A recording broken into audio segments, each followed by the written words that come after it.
issue is the teaching practices. That's the reason we invest in a way or another to put best practices in learning, and we bring them here to facilitate these things, and you will be the transformers here in our institutions.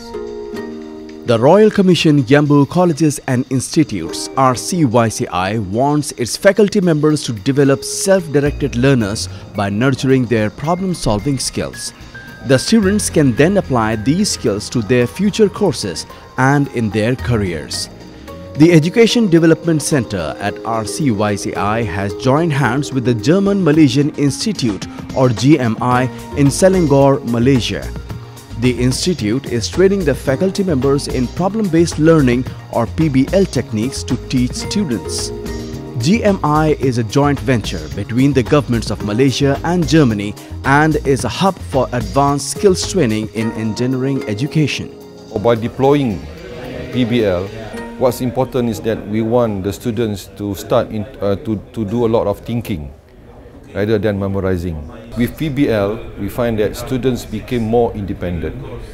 They are self-reliant learners, and more importantly, they are actually a lifelong learner student. The teachers or the lecturer become a facilitator.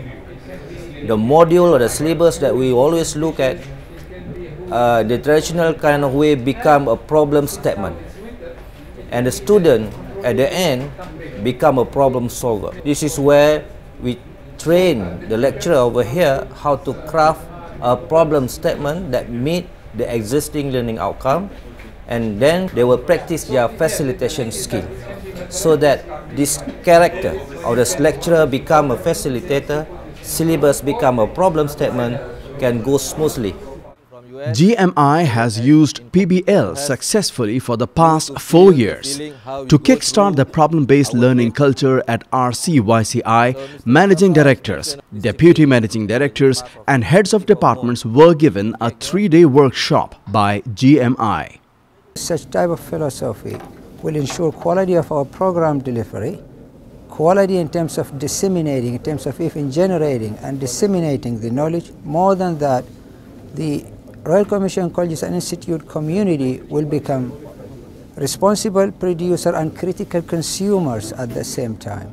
We need to gradually move from spoon feeding, let's say, to have the student start doing the learning by himself. We're concentrating on bringing workshops like this.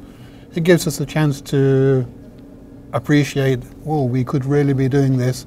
Our curriculum could be focusing on the student. So yeah, I'm quite excited by the prospect. I truly believe that we can apply this in our classes. I believe if there is a will, there is a way. I really appreciate that these people came here and shared with us their experience.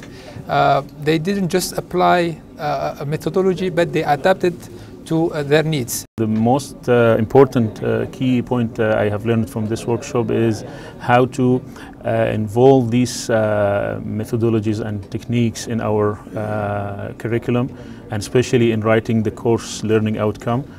The trainers discussed ways to implement the PBL techniques within the RCYCI sector.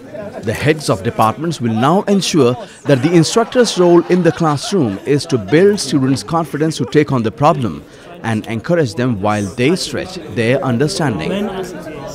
Problem-based learning or PBL develops divergent thinking in students that gives them the ability to see lots of possible answers to a question, lots of possible ways of interpreting a question, and to seek lots of answers, not just one. The GMI team is now giving intensive 12-day workshops to female and male faculty members at the Royal Commission Yambu Colleges and Institutes. These faculty members will use their newfound PBL techniques to help students deal with real-world problems and provide them with skills most sought after in the industry. You are given 4 more minutes to prepare for your 5-minute time limit group task presentation. The workshop is helping faculty members master the steps involved in the implementation of a student-centered problem-based learning approach. There is a special focus on crafting problem statements, mapping the problem with course learning outcomes, and designing the PBL curriculum. This will make our teachers more creative and innovative in their teaching and create a dynamic, problem-based learning environment. The teacher is not there to dictate or to direct the students, but give the students a chance to improve themselves through their own learning process by the mechanism they love to develop, and teacher is just behaving there as a facilitator. Problem-based learning would pose a lot of challenges in the future, but we welcome change. We embrace it, and we will soon see whether this would implicate a lot of good feedback later on. It provides students to display their skill, their knowledge, their collaboration, and it enables them to be the productive part of that learning process. This approach will help us to have thinkers rather than, thinkers and learners rather than students. And inshallah, in the near future, those thinkers gonna be leaders. PBL is, as you all know, is a style of active learning. So in active learning, students, learning comes first before teaching. So that means that students are learning by solving problems, and it will give them the opportunity to learn how to learn. So that I believe this will help our students a lot. The PBL approach is student-centered, and basically that is what English language teaching and learning is supposed to be about. It should be about focusing on the students and giving them some leeway, or giving them the freedom to learn on their own. I believe the PBL will be a great method to involve the student and engage him in a research, skills, and also problem solving.